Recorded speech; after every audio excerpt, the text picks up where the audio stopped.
Welcome to another episode of the Quiver Podcast. Thanks for joining us, guys. Today we'll be playing a statement game where each of us will be giving a statement, and the rest of the panel will either agree, disagree, and give our thoughts. So these days will go anything around the UAP, past, present, or even future. So I'm Kiko, joined today by Brian. Say hello. Hello. And Vic. Hello. So guys, before we go to our statement game, just little updates. Last week, we beat NU for the championship of the very prestigious Pineapple 2025. Yep, diba? It is 25 Piña Cup, the Pineapple Cup. The most prestigious preseason tournament available. I think. DLSU under JV Enterprises beat NU UAP finals, sweeping the tournament. Vic, Brian, any takeaways from that tournament? Vic, you can go ahead. Ako may kibati muna ako sa mga kamag-anak namin sa Ormoc City. Yes, of course. Hello sa mga kamag-anak namin dyan. Nanonood ba sila? Nakanood ba? Hindi yata eh. Hindi yata. Sayang. Kung ako nanood doon ng live, malamang makasama yan sila. Sayang may update sana kasi hindi reliable yung live stream eh. May update sana tayo eh. Sila na lang dapat pinag-live stream ko doon eh. Pa-Facebook live mo na ganyan. Oo eh. Nakiusap ako gano'n na lang eh. May gamit naman sa bahay doon. May tripod naman doon eh. Dapat nakigamit na lang ako ng baka mas maayos pa yung live stream kasi doon sa nag-live stream. Kahit sila pa mag-commentary. Oo. Kapag sila, okay lang. In ano nga lang yun, ang commentary baka Bisaya nga lang yun. Bisaya, sa Waray lang. Siguro, kailangan nila na naman doon, Bisaya pa rin naman doon eh. Bisaya pa rin. Kailangan nila ng internet subtitle, consultation. Kailangan ng subtitle. Ng internet consultation sa kung saan i-install yung pinakamagandang Yan. Para tayo lahat, kasabot. Ayan. Ako takeaway ko sa yung mga low post moves ni Mason Amos. I loved it. Yan yung ko. Kasi what happened doon most of the time sa lahat ng nilaro nating games, hindi ko alam if it's by design ng mga offensive sets natin kay Coach Tupex. Mason always ends up with a smaller guy.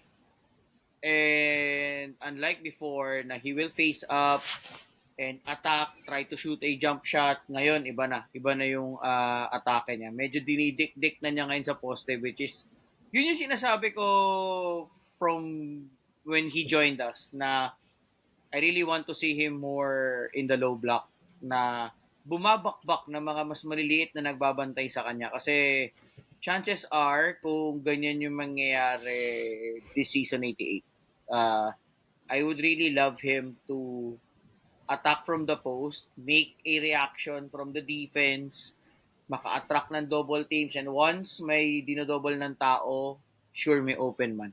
So, we will force yung mga kalaban natin to collapse defensively, mag-scramble, kumuha ng tao, and for us, makakuha na tayo ng mismatches doon for better offensive look. So, ako yun yung takeaway ko, and also share of yung klase ng mga panalo. We had a good margin of win, may close game, comeback win, yung finals against NU na we came from behind pero we still won with a comfortable margin.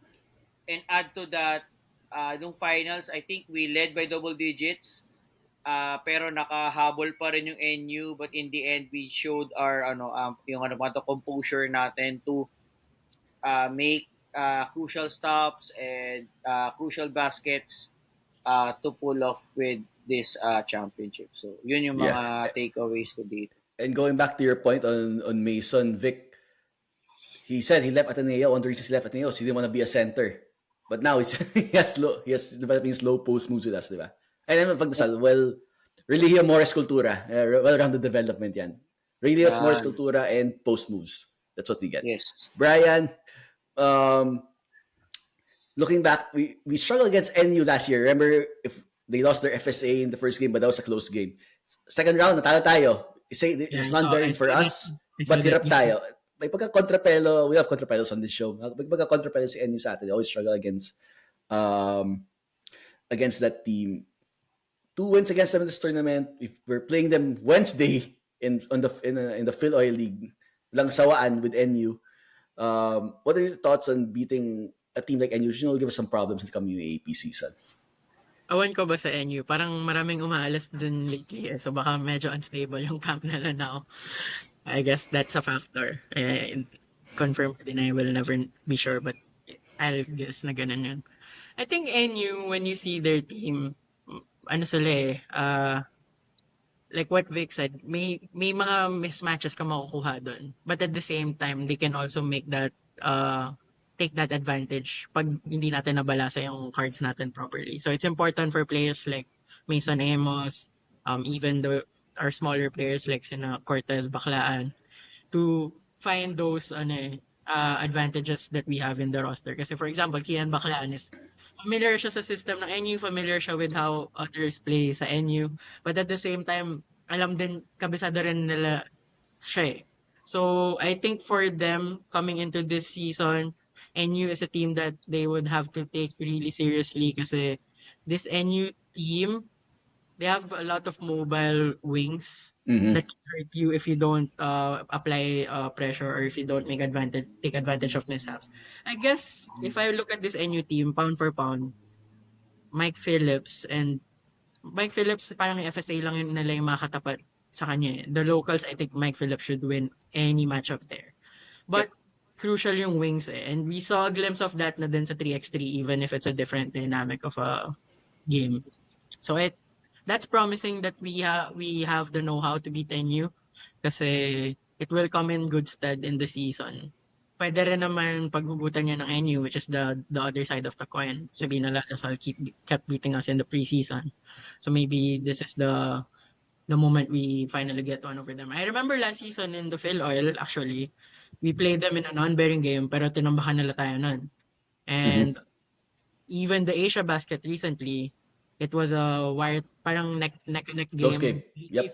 We found the parang gap towards the end pero we needed that gap eventually kasi parang lamang na tayo na ng 9-10 points or around that 7 points ganyan barrier pero we eventually won by 1 point ba or 2 points if I remember it. It was mga ganun, yeah. Manipis siyang margin eh. So tipong this NU team, they will push us to the limit. And we like that competition.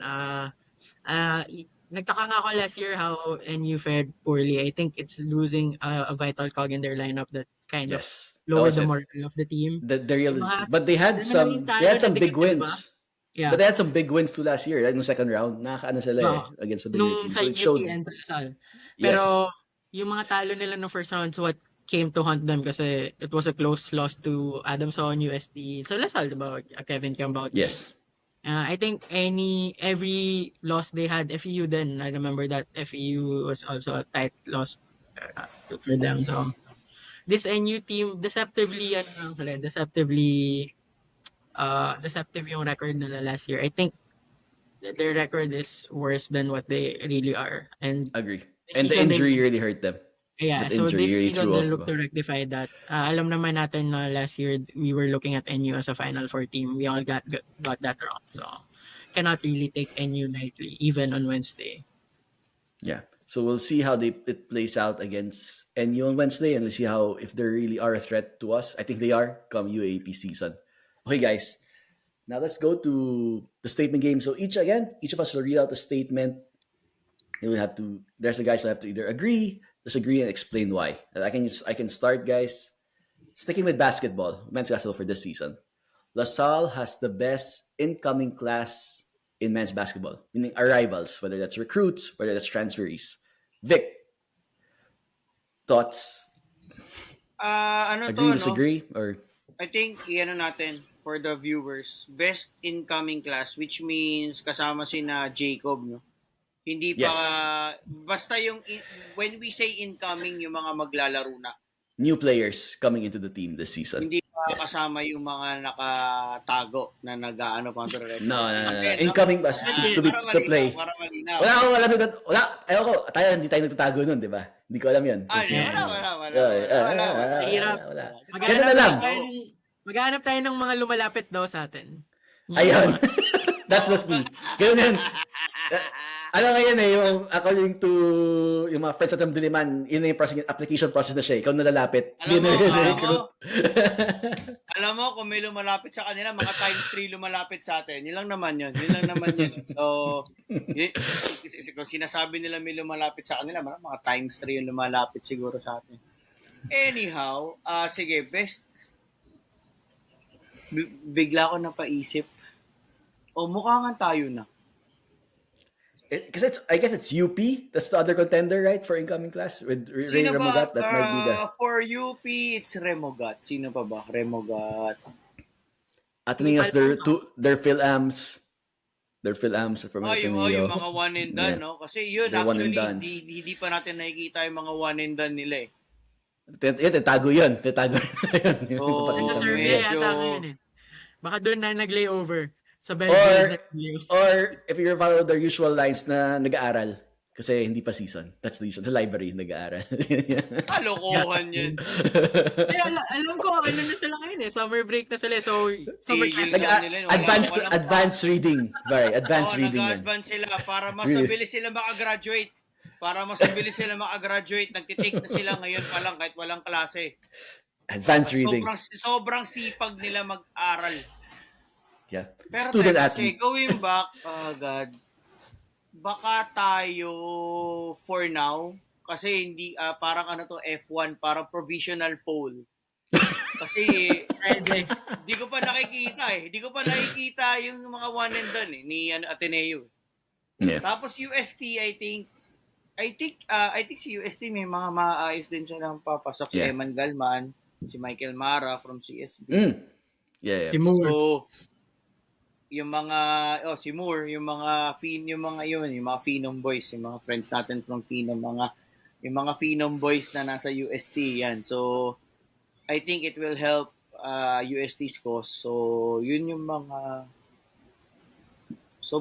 baka tayo na nga for now. Yun, I'd give us the pato provisional poll on this one.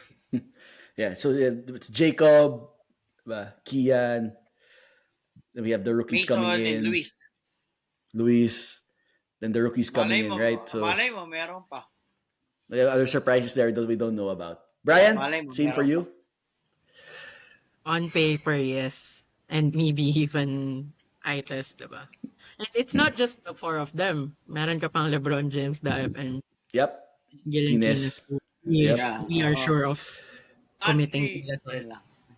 Diba? But the rest, UST has a good crowd. UP can kasi sa UP, ilan lang nawala sa kanila eh. 5 ba? Or 4 sa lineup. So parang, in terms of the weight coming in sa mga arrivals, mas mas loaded yung sa atin. I think.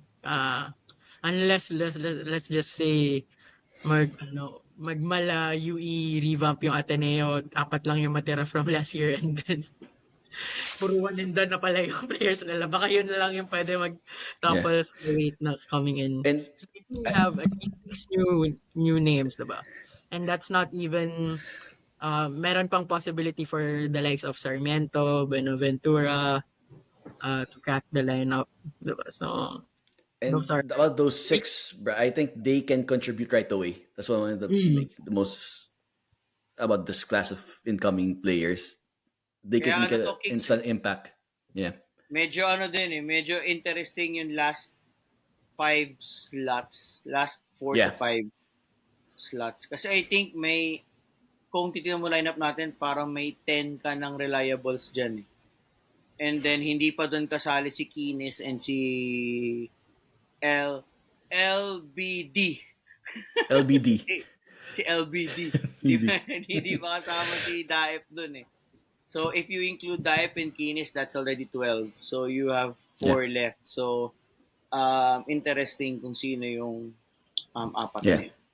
Something to interestingly monitor over this preseason tournament who will be cracking those final slots. Yeah, and sana kung sino yung karapat dapat din yung deserving, of course. All right. Next, guys, let's jump to volleyball in a bit. finished runners-up last year. NU's losing their star players. Solomon, right? Lady Spikers in a must-win situation, meaning they must win the championship or bust for the Lady Spikers. Coach Rabil and the girls. Agree? Disagree? Okay, start with you, Brian, this time. I would agree. Must win in a sense na kahit manalo na isang game sa finals, I think NU won't be that invincible. The Lady Spikers will also lose key players, pero the important for me is the core is intact. The younger players that you have, sina Del Castillo and Reyes, for example, they've already grown a year wiser. They've already known how to play with their seniors at this stage. And yung mga incoming senior high school players, some people are excited about. So, I can't fully see pa kung paano mag-shape up yan. But there is excitement that at least 4 to 5 people are already there, as seen by the reaction sa Shakey's tournament pa lang. They're already eyeing maybe at least 2 names that they can really put in the lineup. But for me, ang key is the competition. You see NU losing players. There will be question marks about their new batch kasi Lamina is still there, I Yes, believe. still there. Different dimensions na sa attack. They're still strong and they're probably still coming into the I think season as favorites. NU expecting their players to step up yung current Yeah. diba, Parang to fill ito those. na I think that's yung what they're banking on dito na masusubukan how solid the system is. Kasi Yes, agree. as Yeah. we've Gaano known before, kagaling diba? si Coach Sherwin. Yan ang dyan ngayon. Kasi I think sa volleyball, never natin siya naging problema sa system eh. It's just the quality of the player sometimes. Parang we all know that the system can at least get to the top 3. I can't recall na nag-top 4 tayo under Coach Romel in recent history eh. Parang hindi ata. Anyway, basta ganun. Nandun siya sa mold na yun. It's just the quality of players and the chemistry among the players that's the X factors. So, sa akin, must win. But I think kung may leeway ka matalo, it's a really tightly contested game 3. Pag ganun. Parang feeling ko if ma-sweep ko ulit sa finals, there will be question marks then siguro rightly with the materials we have. No progress in that case. Kasi yun yung progression eh. We came from a bronze finish with arguably a better looking lineup pa, diba? And last year was a worse looking lineup pound for pound. So we lost Thea Gagate, was a multi-awarded middle blocker at that.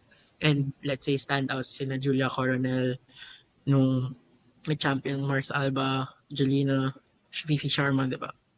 And then yung yung nag-third place lang parang meron pa dun sina Julia, sina Leila Cruz was supposed to play last season, didn't play. So it's arguably a worse lineup, but still got to the final. So sabihin natin, a bit more polish and a bit more oomph sa additional players will really help us claim that trophy. That if I remember correctly, si Coach Rameli only lost touch of the title for 2 straight seasons the most since nag-champion ng 2010.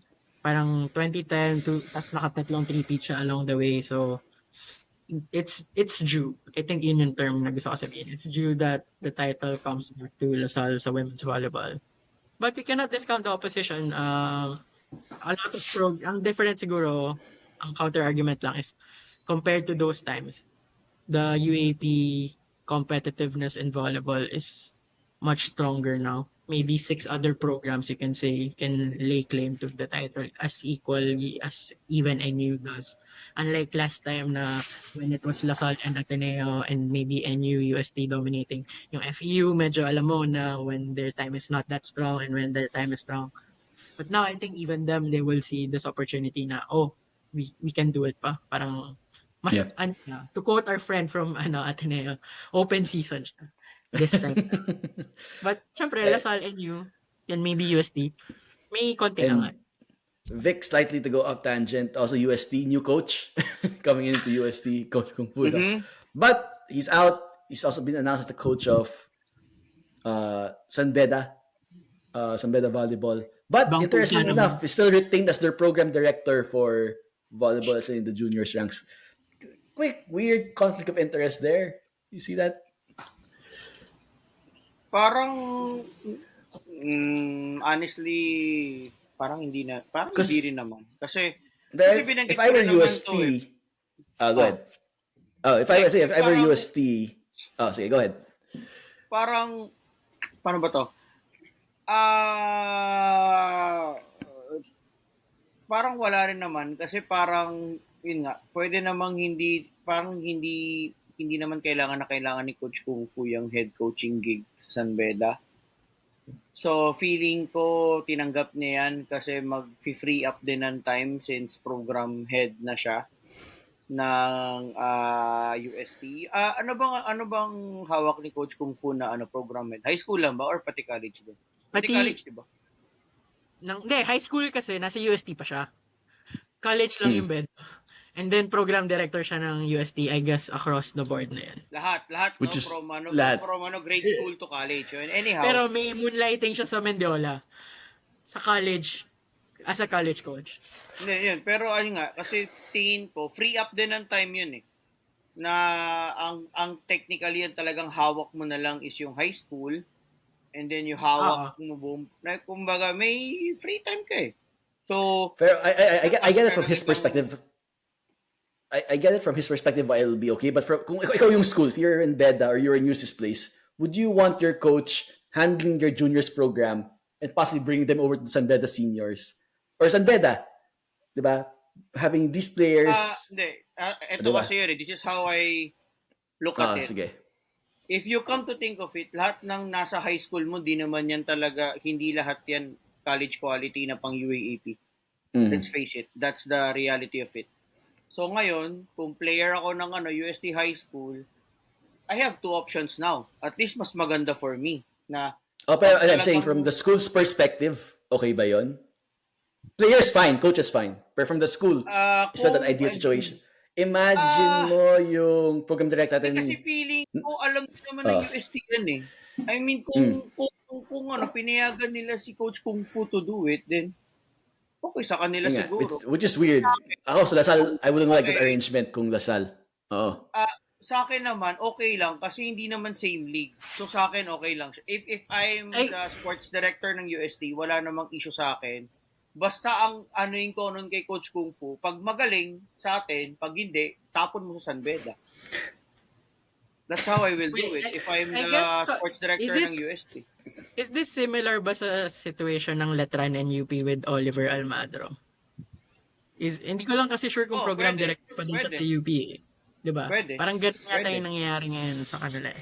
So I remember there's a movement siguro or parang malaking recruitment pool niya eh. Kasi it's either kunin niya sa UP as a player, pero pag di niya kinuha sa UP as a player, kasi kukunin ito sa yun, Letran. Bray eh. It can work two ways for you eh. For example, ako si Coach Oliver, pag hindi pa masyado magaling, diyan ka muna sa Letran, pagaling ka.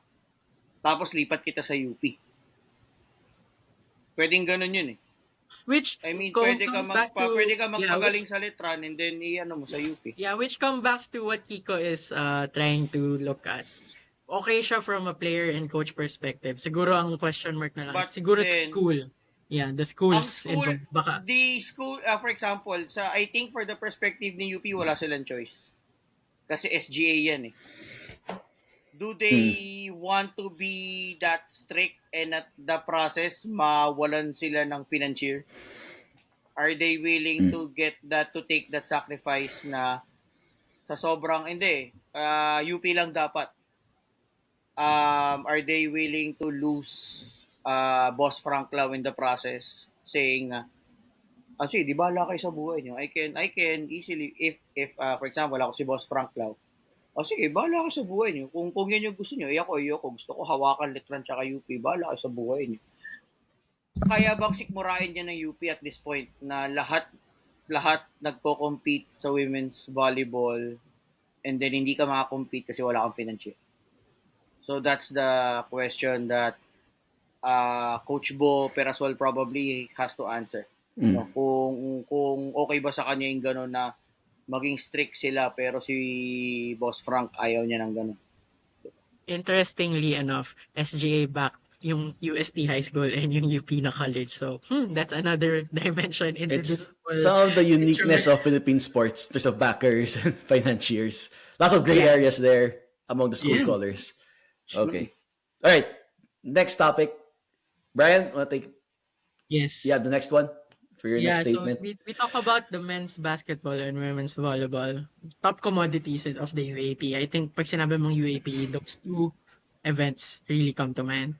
So on that note, I'm thinking I really prefer to have specific uh residency rules for those two events that are highly popular, and at the same time yung movement is much more fluid than other events kasi I'm just thinking that hindi siya ganun ka-applicable to other sports, and that you give other sports the chance to have a say in how they apply their residency rules rather than be affected by what's happening sa men's basketball and sa women's volleyball. Or maybe if we can extend it a bit, sama na lang din natin yung men's volleyball and women's basketball, then just say basketball and volleyball entirely. Kasi doon mas dynamic yung transferees or yung recruitment wars, mas palpable siya sa public eye.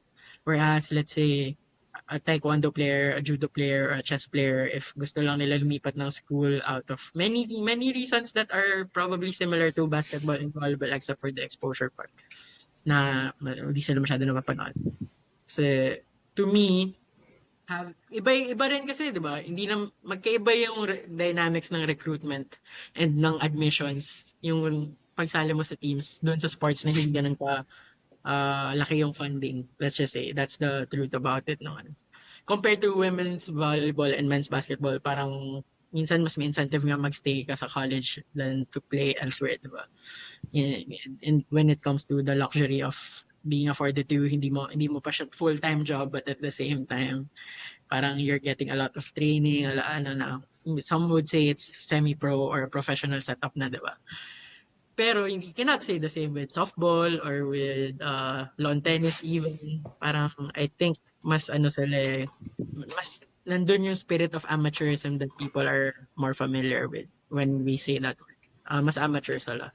So I think it's up to them. Parang they can follow the rules ng men's basketball and women's volleyball, but what I want to say is dapat hindi automatically magfo-follow.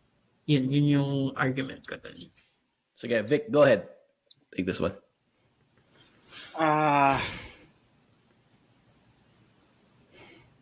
Bro, yung ano na to, no, residency process na to, no, tama ba? Yung ano na to, no, residency process na to, no, tama ba? Yeah, which is yung applicable, yung application lang. Like, Okay. yung rules sa men's, kasi diba yung, aminan naman natin, when we see the residency rules changes, ang basis talaga is yung volleyball and Yung basketball mga transfers. mainstream sports, yes. Sige. Oo. So, Kasi yes, diba nagka-problema sila dati sa swimming, diba? For example, parang naapektuhan yung swimming athlete kasi in-apply automatically what was happening sa basketball and volleyball. So I think that's one of the precursors kaya nagkaroon na involvement si Senator Pia Cayetano, diba? So parang ginamit nila na bakit yung swimming athlete hindi siya maka-enroll or yung clearance, I think that was the situation back kasi then. yan yung uso eh. I mean, for our audiences, Mm-mm. let's not sugarcoat here. Usong-uso yan. Na iniipit yung mga papeles, iniipit yung clearance, uso yan. Para medyo papahirapan ka if if the team values you highly, lipat ka sa ibang team, ibang school, so yun, medyo papahirapan ka to secure your requirements. Cayetano Law era. Yan yung ano niyan. So medyo nagbago naman siya nung na-implement yung Cayetano rule. But to answer that question, oo. Agree ako na dapat iba yung residency considerations for the mainstream sports, which is men's basketball and women's volleyball, compared to the other sporting events na alam natin na UAAP na yung pinakil nila. After playing in the UAP, wala na, magtatrabaho na they will be in the corporate, they'll do businesses, and whatever kind of endeavor na they wanted to do in life. So, yun nga. So, parang yun yung ano niya. So, yun yung take ko din dyan na dapat iba na yung ano talaga. I think may sariling set sets of rules yung mga non-mainstream events kasi ano talaga yan. Hindi naman yan because it's not just because you want to win. May mga ano yan talaga. Yun nga, I think pinaka factor diyan is yung hindi ka nakakalaro eh. Kasi yun nga, iikot ulit tayo, wala na, UAEP na yung pinakamataas na level mo na pwede mong ilaro. After that, wala na. So, kaya din talagang may possibility na mag-transfer ka din dyan. Kasi kung saan ka makakalaro, para ma-enjoy mo naman yung sport that you love doing bago mag-normalize yung iyong buhay afterwards, diba? So at least you were able to play at the highest possible level ng sporting event mo, which is si UAE. All right. Next one, guys. Next statement. 25 years old is too high for a UAP age limit. Okay. All right. Brian, why don't you start off? You can go. Sige. Agree. Babalik ako dun sa magkakawig siya Yeah, it's ng argument connected. ko eh. Yeah. Magkakawig siya ng argument ko eh. I think sa men's basketball, women's volleyball, definitely too old. Kung 25 ka, eligible ka pa sa UAP, and yun nga, may incentive ka to stay in the league rather than to be pro somewhere else. Pag magpapadraft ka sa PBA or sa PVL, you're around 20, sabihin na lang natin, 23 to 26 yung entering age mo. That's quite too old considering that sa NBA or sa other leagues diba in elsewhere. Pro ka 20, 21 sometimes. So, to me, that age is really too high na, yung age limit na 25. And that's being kind na, feeling ko nga pwede pa natin ibaba to 23 across all levels eh. But I will say, ibaba natin sa mainstream sports kasi ang dami na rin avenues. Ang counter-argument ko lang is, with other sports, just what Vic mentioned, ito na yung peak ng, let's say, badminton.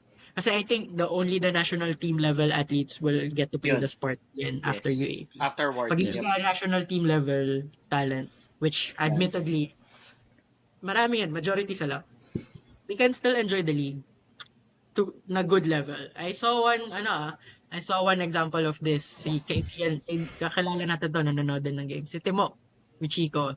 He's a trackster, so track and field athlete siya. He recently competed yung parang Masters League, tas Lasal.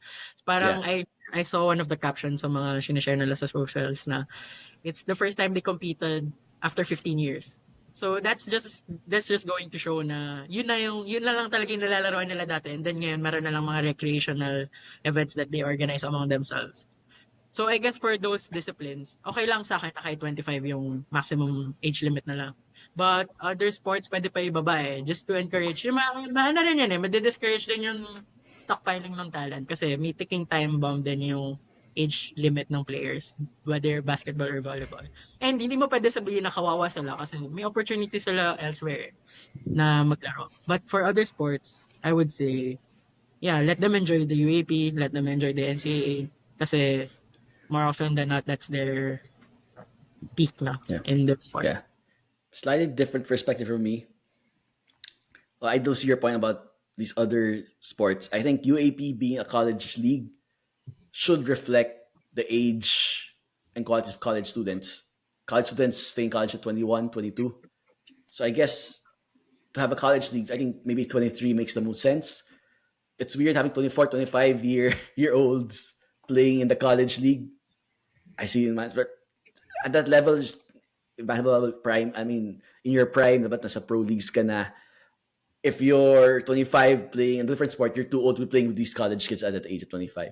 So maybe the sweet spot, 23. Vic, do you have any different thoughts on that one? US NCAA ulit pumasok sa isip ko. Pwedeng walang Alright, age let's go. limit. Pwedeng Wala. walang age limit. Basta stricto tayo doon sa 4 playing years. Yung binanggit ko last episode, 4 na taon ka lang pwede maglaro within your 5 years stay sa college, starting from your first class. J.R. Smith inspired yan. J.R. Smith. Yep. NCAA golf. Yun, baka pwedeng ibato natin yung Well, idea na yan. interesting yung no age limit. Kasi ibig sabihin, si LeBron James or si Giannis, pwede natin kunin. Pero sa football team, kasi di ba sila nag-college?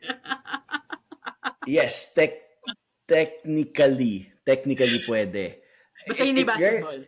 For Basta hindi context, basketball. it rarely happens. Hindi say, I researched it out before kasi I remembered my Heisman winner, meaning the best college football player, American football player, 2000 Florida State, si Chris Weinke. He was 28 Yeah. years old Yes, yep. nung nanalo siya ng Heisman. But the Florida only State, no cakes, Florida Florida State, State. yan, di ba? the only reason nakalaro siya is he didn't go to college. He tried to play baseball, signed for a minor league contract, tried to go to the pros, and eventually decided to go back to college.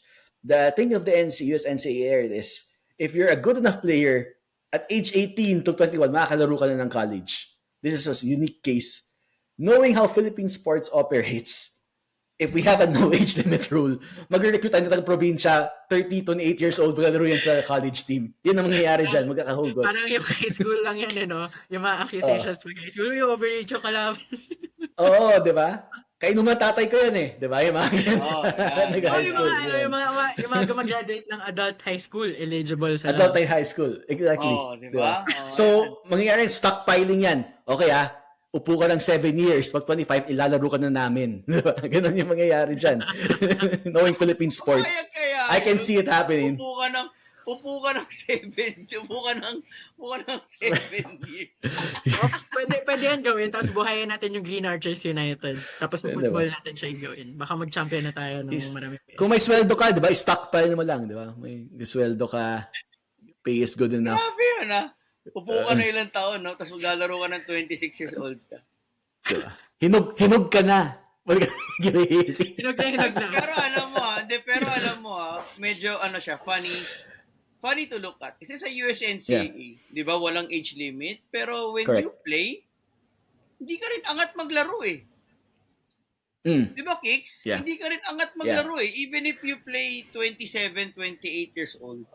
Kasi yung sa pro ka na dapat, kumagaling ka na. You would have been in the pros already. I think that's one thing. Yes, di ba? So, ibig sabihin, naglalaro ka dyan kasi hindi ka magaling. Yan yung level mo. Hindi ka pang pro level. So, which means, kumbaga, hindi rin factor yung kung titignan mo yung overall picture, hindi ka rin magaling kasi ba't ka maglalaro sa collegiate level at that age? Di ba? Yeah. Normally, if you're really good, by that time, nasa pro team ka na, di ba? Ako, ang gusto ko lang na clause nun sa USNCAA is no age limit, pero bawal kang maglaro dun sa sport na naging pro ka. So, in the case of tama yan. Pero pwede siya mag-ibang sport na hindi siya nag-pro. Yes, kaya siya nag-golf, di ba? Si J.R. Smith, kaya siya nag-golf. There are a lot of considerations rin sa USA na hindi ready yung Philippine sports. For example, they have special provisions. You can file an appeal for an extra playing year. We don't want that mess here. May mga ganun. For injuries or special circumstances sa family. Medyo magulo yun dito kung it becomes subjective akyat sa board level. We don't want that mess. And I think I'll rather have it black and white into the Philippines. Wala nang ganun dapat. Pagka na ganun, malas lang. Move on ka na. Parang ganun na dapat argument lang ni Vic na kukunin natin sa USNCAA is the 4-year period. 5-year period na 4 years maximum na lalaroin mo. I think that's the only takeaway muna. The rest is, even the NIL is too, wala na, ginagawa na natin dito yan. Advance tayo dito. Unwritten, no? Walang batas. Time ko pa lang, may NIL na tayo. Yung NIL natin, puro sa ilalim ng mesa. Oo, hindi nga lang nasa papel. Everyone Yun just lang. Wala na sa blind. papel. Hindi lang siya documented. Hindi lang documented yung NIL natin. Which is the culture, we must say. Cool siya. All right. Okay, guys, before we go to our last statement, first I thank Blue Fire LPG, the only blue that's right for you for all your cafeteria, office, or any of your LPG needs. Contact Blue Fire LPG on social media. And Sabi Skincare for fresher, younger, rejuvenated skin. Check out Sabi Skincare on social media. Back to school, so have yourself looking good with Sabi Skincare. Also, guys, thank you, Ibarra Manila, for supporting the podcast. And finally, guys, talked about volleyball earlier. If you missed volleyball, there's actually a one-day league. It's a fundraising event with 6 LaSalle schools, De La Ciudad, De La Salle Lipa, LaSalle Zobel, LaSalle Green Hills, LaSalle Laguna, MHSI. So it's an interesting one league. You see the youngest, greatest LaSalle talents on one volleyball court just for one day. It's on June 24, starting at 8 a.m. in the Playtime Phil Oil Center. Check out and watch it. Or you can watch it live on the Fletcher Facebook page. So see our up-and-coming talents. We talked about earlier how it's about the system. The LaSalle system is there. It's about recruits. Can you check out the future of LaSalle volleyball in this one-day tournament. Really interesting stuff to see. Also, shout out to Alwin Gay Chua Esguerra. Thanks for listening to the podcast. Thanks for your support, and we hope to see you soon. Now, before we end, guys, last statement from Vic. We go to the past a bit. Almost 20 years ago. Vic, what's your statement to cap us off? Maganda to. Kung hindi tayo na-suspend noong 2006, Season walang 69. championship. Season 69. 69. Walang championship ang UST. Wala silang relieve 96 and 69. Sorry, Tapos Will. wala ding, hindi rin makaka 5 feet si Ateneo. Kasi, ano ko na to itodo ko na. Kasi ang explanation ko dito is, makarecruit tayo ng players eh. Tapos basically in 2006, ang players natin noon is yung 2007 champion team.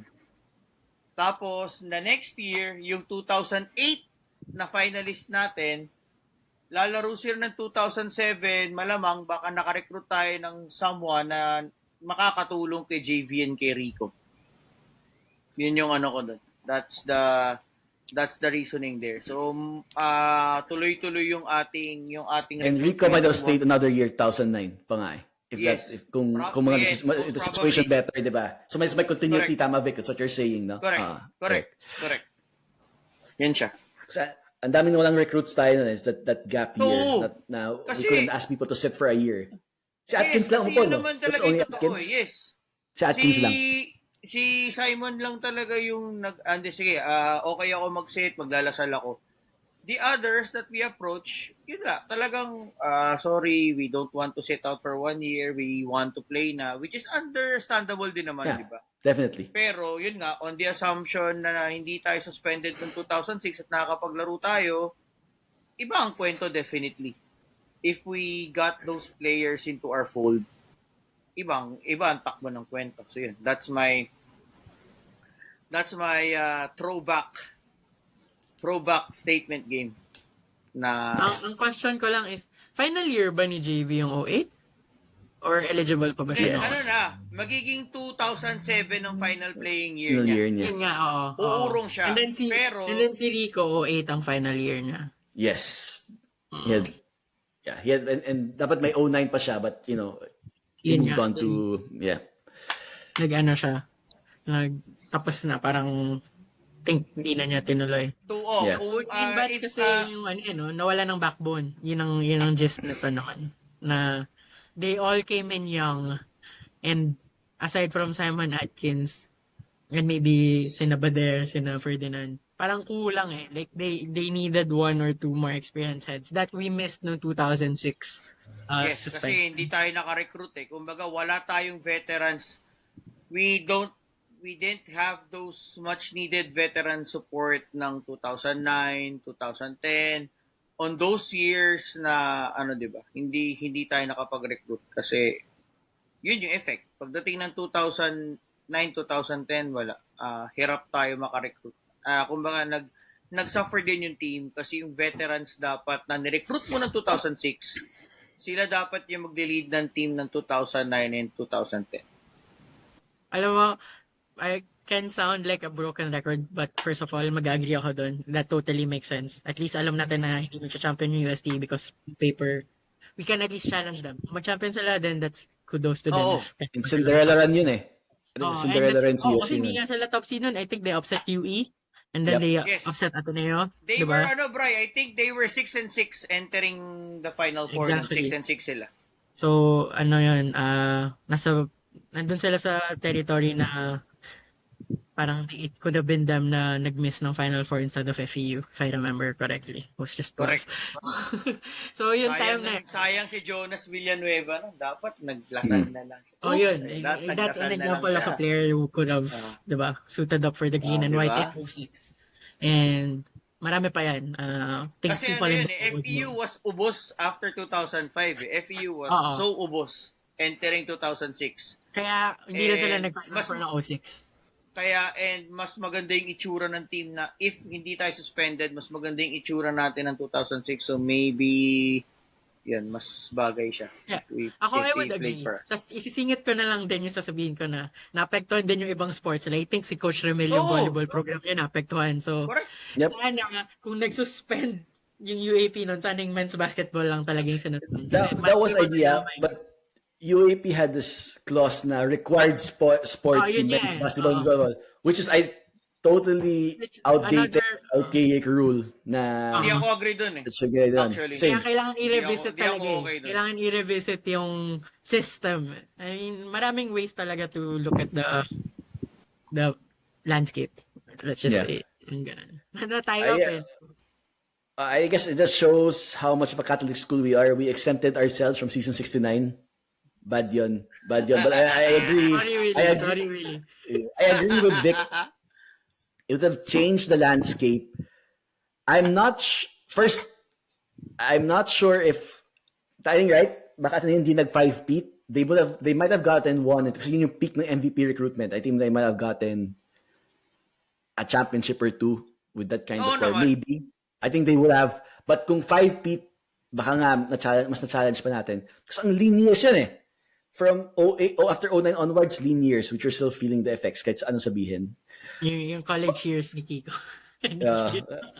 But still, a bit grateful for Pido and UST na natalo na Ateneo during 2006 finals. A bit of gratitude to them na they spared us from that. Diba? Yung sabi, wala na nga tayo, di pa rin kayo mag-champion. That was the thing against Ateneo back then. So, Correct. but yeah, I agree with Vic. It would have 2006 wasn't just felt in 2006, it was felt 3, 4, 5 years after. Ramdam pa rin natin Yes. suspension. I didn't realize at the time, in that moment, but looking back now, you were hard hit by that. Diba? Napilay. Yung ano talaga eh. Napilay. And then, I guess that also affected Coach Franz. Na tipong, that was siguro the final straws were pulled nung time na yun. 07, It was a really, 08, that 09. sentence, that sentence siya for us in a way that hurt us for a number of years. Yep. All right. So let's see. We'll have more of these guys in the future, more of these statement games in the future. We'll have what ifs in sports history. That'll be fun to do. But for now, check us out. Yeah. Oh yeah. Yeah. If you have your own statements, put it in the comments. Let us know. Message us. We can discuss them. React to our statements. Give your own statements, and we can discuss. And we have to discuss them on the show. Catch us next week as we cover the Phil Games resumption, rest of the preseason, and other news around the South Sports. We have incoming recruits. We'll talk about it here. So, Brian, Vic, and Kiko, thanks for watching the Clipper Podcast. Check us on YouTube, on Spotify, and follow us on social media. As we always say, Animo Lasal.